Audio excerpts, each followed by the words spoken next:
Enumeration forms బిఎల్ఓలు ఇచ్చేశారు. సరే, కొన్ని దగ్గర మా బిఎల్ఏలకు సంబంధం లేకుండా ఇచ్చారు, కొన్ని దగ్గర దానికి సంబంధించినటువంటి డేటా ఏదైతే ఉందో అది చోరీకి గురైంది. రకరకాలైనటువంటివన్నీ కూడా ఈ రోజు చంద్రబాబు నాయుడు ఆధ్వర్యంలో తెలుగుదేశం కూటమి ప్రభుత్వం అనేక రకాలైనటువంటి వింత పోకడలకు పోవడం, విన్యాసాలు ప్రదర్శించడం జరుగుతుంది. అందులో భాగంగా మనం చూసాం. కాబట్టి ఒక పక్క బిఎల్ఏలకు సంబంధించి ఆ బిఎల్ఓలను ప్రలోభ పెట్టడం, వాళ్ళతో సమావేశాలు ఏర్పాటు చేయడం, వాళ్ళ మీద వీళ్ళు ఆధిపత్యం చెలాయించడం, వాళ్ళకి ఎన్నికల కమిషన్ పక్కన పెట్టి ప్రభుత్వం సూచనలు సలహాలు ఇవ్వడం ఒక పక్క జరుగుతుంది. దానితో పాటు ఈ రోజు ఈ ప్రక్రియ ఏదైతే ఉందో సర్ ప్రక్రియ అది వేగవంతంగా పూర్తి కావడం లేదు. అందుకనే దానిని నిశ్చితంగా గమనించినటువంటి సమీక్షించుకున్నటువంటి ప్రసన్న ఈరోజు కోవూరు నియోజకవర్గానికి సంబంధించి ఎన్యూమరేషన్ ఫార్ముల డిస్ట్రిబ్యూషన్ అయిపోయాయి కానీ డిజిటలైజేషన్ వెనకబడ్డాం. కాబట్టి 30% కూడా పూర్తి అయ్యేటువంటి పరిస్థితి లేదు. అక్కడ ఎస్టీలు ఉన్నారు, వాళ్ళకి సంబంధించినటువంటి ఫోటోలు తీసుకొచ్చి ఇవ్వాలి అంటే కొంతమంది అభ్యంతరాలు చెప్తున్నారు. కాబట్టి ఇది సజావుగా సాఫీగా జరిగేటువంటి విధంగా కలెక్టర్ గారు జోక్యం చేసుకోవాల్సినటువంటి పరిస్థితి ఏర్పడింది అని చెప్పడం జరిగింది. నిన్న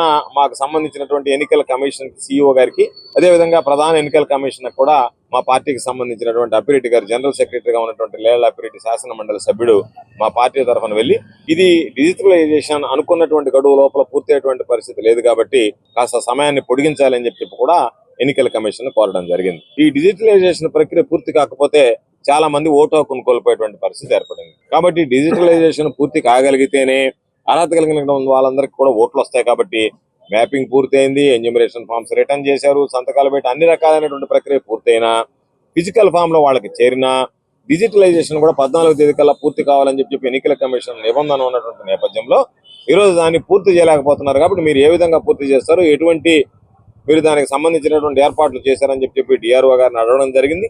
ఆయనేమో రోజు మేము ఒక టార్గెట్ ఇచ్చాం, ఆ టార్గెట్ ప్రకారం ఖచ్చితంగా ఇవ్వాల్సిందని చెప్పి అక్కడ ఉన్నటువంటి బిఎల్ఓలను ఆదేశించడం జరిగిందని చెప్పడం జరిగింది.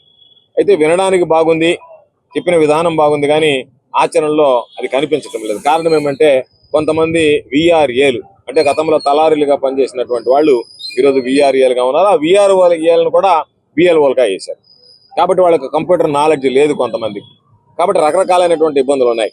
క్షేత్రస్థాయిలో మీరు ఎవరైతే బిఎల్ఓలుగా వేశారో ఆ బిఎల్ఓల్లో చాలా మందికి ఏ విధంగా ఫామ్స్ నింపాలి, ఏ విధంగా డిజిటలైజ్ చేయాలనేటువంటి ఆలోచన లేదు. కాబట్టి వాళ్ళు కాస్త వెనకబడేటువంటి పరిస్థితి ఏర్పడింది. కాబట్టి వీటన్నిటిని దృష్టిలో పెట్టుకుని ఒక్క అర్హత కలిగినటువంటి ఓటు కూడా పోకుండా, దొంగ ఓటు చేరకుండా ఈ డిజిటలైజేషన్ ప్రక్రియ కూడా సజావుగా సాఫీగా జరగాలనేటువంటి ఆలోచనతో కోవూరు నియోజకవర్గానికి సంబంధించి, అదేవిధంగా నెల్లూరు జిల్లాలో ఉన్నటువంటి అన్ని నియోజకవర్గాలకు సంబంధించి కూడా చర్యలు తీసుకోండి చెప్పి ఈరోజు ప్రత్యేకంగా ప్రసన్న ఆధ్వర్యంలో కోవూరు నియోజకవర్గం, అదేవిధంగా సర్వేపల్లి, నెల్లూరు జిల్లాకు సంబంధించినటువంటి వివిధ నియోజకవర్గాలకు సంబంధించినటువంటి వైఎస్ఆర్ కాంగ్రెస్ పార్టీ శ్రేణులు, దీని మీద అనుభవం ఉన్నటువంటి వ్యక్తులు అందరం వెళ్లి వివరించడం జరిగింది. అవసరమైతే మరలా కూడా అధికారులను కలిసి ఖచ్చితంగా ఒత్తిడి తెచ్చి మాకు సంబంధించినటువంటి అర్హత కలిగినటువంటి ఒక్క ఓటు కూడా వైఎస్ఆర్ కాంగ్రెస్ పార్టీ కోల్పోవడానికి సిద్ధంగా లేదు. కాబట్టి మాకు సంబంధించినటువంటి ప్రతి ఓటు వైఎస్ఆర్ కాంగ్రెస్ పార్టీ దాన్ని నిలుపుకునే దానికి ప్రయత్నం చేస్తాం. అదేవిధంగా మా ప్రత్యర్థి పార్టీలు ఏదైతే ఉన్నాయో ప్రత్యర్థులు అందరూ ప్రత్యర్థులే. ఈరోజు జనసేన, బీజేపీ, తెలుగుదేశం అందరూ ప్రత్యర్థి పార్టీలు అందరూ ఒకటైనా సరే ఎన్నికల్లో మేము పోరాడాం, ఎన్నికల్లో మేము వాళ్ళకి సంబంధించి ఎదుర్కొన్నాం. అదేవిధంగా ఈ ప్రక్రియలో కూడా మేము ఒక్కరమే వైఎస్ఆర్ కాంగ్రెస్ పార్టీ ఒక్కరమే ఎదుర్కోగలం. ఆ గుండె ధైర్యం ఉంది, దానికి సంబంధించినటువంటి అవగాహన ఉంది. అన్ని విషయాల్లో మాకేం భయం లేదు. కానీ అధికారుల్ని దాని విషయంలో నిష్పక్షపాతంగా, ఎక్కడా కూడా పారదర్శకంగా పక్షపాత వైఖరి ప్రదర్శించకుండా సహకరిస్తే ఈ ప్రక్రియ పూర్తవుతుంది.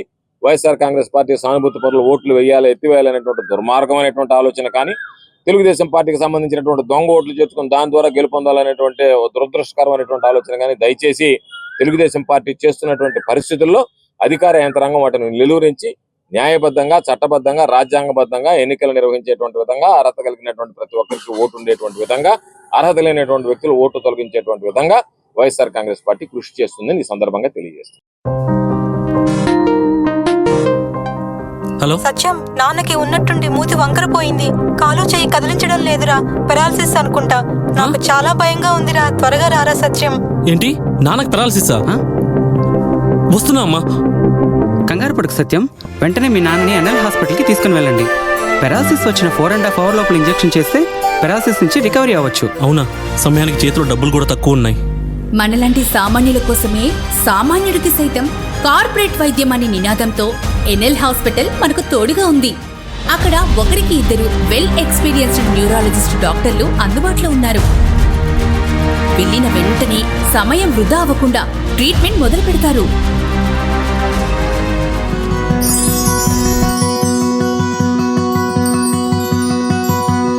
మనలాంటి సామాన్యులకు ఎటువంటి మెదడు మరియు నరాల సమస్యలకైనా కార్పొరేట్ స్థాయి వైద్యాన్ని అతి తక్కువ ఖర్చుకి అందిస్తుంది మన ఎన్ఎల్ హాస్పిటల్.